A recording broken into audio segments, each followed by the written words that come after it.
what role do you think psychedelic drugs are able to play in people's ability not only to experience awe, but to instill that upon others, and how that relates to your own work? Yeah. Hey man, I gotta be 100% honest. That quote from Tom Robbins, where I said that we need to pull ourselves out of context in order to gawk in amazement at the wonders of the world, he was talking about psychedelics.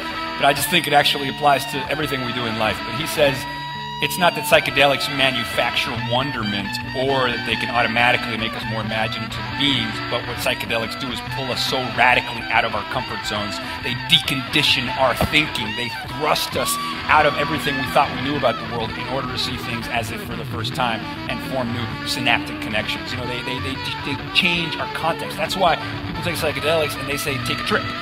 Take a trip. Well, look at the physical equivalent of that. Taking a trip means physically go somewhere you've never been before, where no one knows your name, see the world differently, and jump into a new culture. Like, I think it has to do with forcing yourself to gain different perspectives on how you see reality. You know, reality is made of language, and so how you map your reality really matters. The words you use to map your reality. And so I think that what psychedelics do is, I think they're tools. I think they're tools. That's what I think, which is very different from just fully advocating their use. I think that they're tools that need to be treated with respect.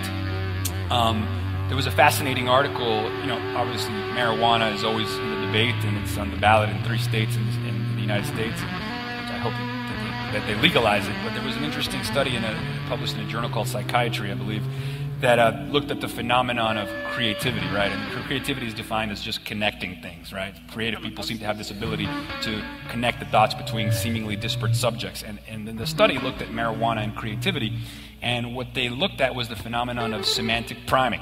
And semantic priming is basically free association. It's like you activate a word, and then it immediately creates these associative words, these associative ideas. It's like throwing a pebble into a water and seeing the ripple effects.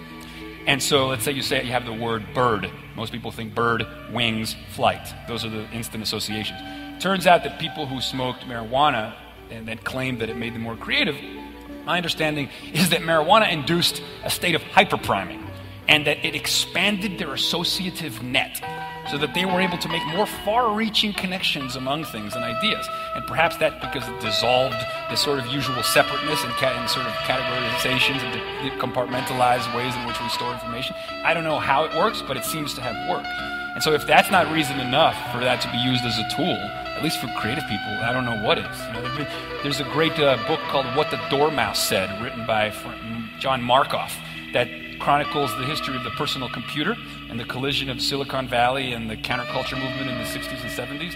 Xerox PARC, Douglas Engelbart was trying to augment human intelligence by any means necessary. They were giving LSD to all the engineers and then having them work on problems that they had been stuck with for 6 months, and they had unbelievable breakthroughs.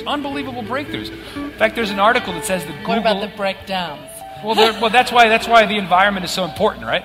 But there's an interesting article that says that Google is the first psychedelically informed superpower, and that the whole vision of interconnectivity and interconductivity and we are all one is being literalized by a company like Google, by the World Wide Web. The internet literalizes the psychedelic vision that we are all one, because now we are all synapses in a global brain. That's a totally out there idea, but definitely worth talking about.